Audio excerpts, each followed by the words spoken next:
Le test de dépistage de l'hépatite C est un test simple et rapide qui se fait par une prise de sang capillaire, c'est-à-dire un prélèvement des gouttes de sang à partir du doigt, et les résultats sont obtenus en moins de 30 minutes. Grâce à ce test qui permet le dépistage rapide, l'évolution de l'hépatite C peut être modifiée par un traitement efficace. Ce traitement va permettre de guérir les personnes malades, d'éliminer le virus et de rompre le cercle de transmission. Dans le kit de dépistage du VHC, il y a une solution tampon, une cassette et un conservateur. Une fois qu'on a tous les éléments en main, on va voir quelles sont les étapes de réalisation du test. Mais au préalable, il faut accueillir le patient et lui expliquer l'intérêt du test, le volontariat et la confidentialité du test, son déroulement et les résultats possibles. Une fois l'accord obtenu, on peut passer à la préparation du matériel. Ce matériel se compose d'un kit de dépistage, d'un antiseptique, d'une micro-lancette, d'un tube capillaire adaptable au test et d'un chronomètre, mais aussi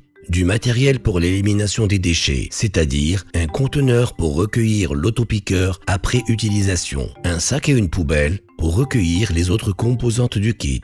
Quand tout le matériel est prêt, on peut passer aux différentes étapes de la réalisation du test. La première étape consiste à retirer la cassette de test de la pochette en aluminium. Il ne faut pas oublier que les meilleurs résultats seront obtenus si le test est effectué dans l'heure qui suit l'ouverture de l'emballage. Il faut toujours veiller à ce que la cassette de test soit déposée sur une surface propre. Il faut aussi placer toutes les autres composantes du test sur le plan de travail. La deuxième étape consiste à désinfecter soigneusement le doigt du patient. Une fois le doigt désinfecté et propre, on peut passer à la troisième étape. Le professionnel de santé doit piquer le doigt du patient avec la micro-lancette et le maintenir vers le bas pour le faire saigner. Il doit essuyer la première goutte de sang avec une compresse de gaz stérile et laisser une nouvelle goutte de sang se former. La quatrième étape consiste à recueillir la goutte de sang avec le tube capillaire tenu horizontalement jusqu'à ce que le sang atteigne l'autre bout du tube capillaire. Dans la cinquième étape,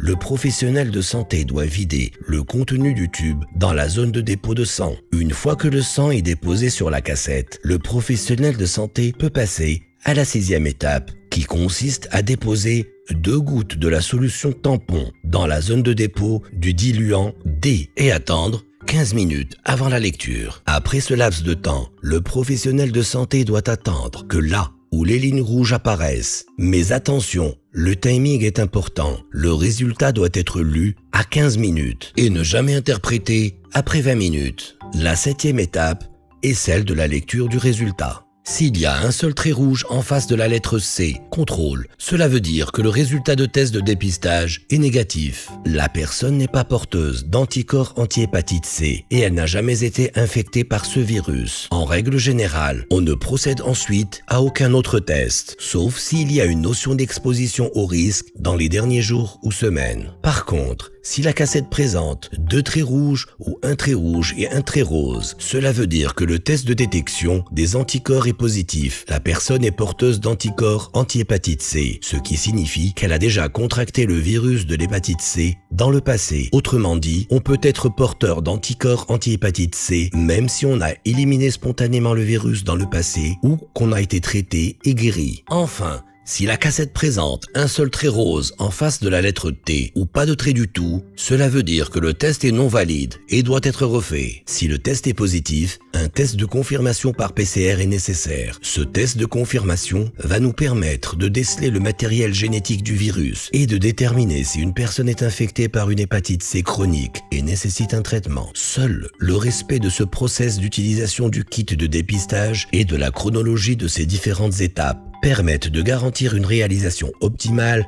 du test de dépistage. Ce dépistage précoce permettra d'avoir, à l'horizon de 2030, un Maroc sans hépatite C.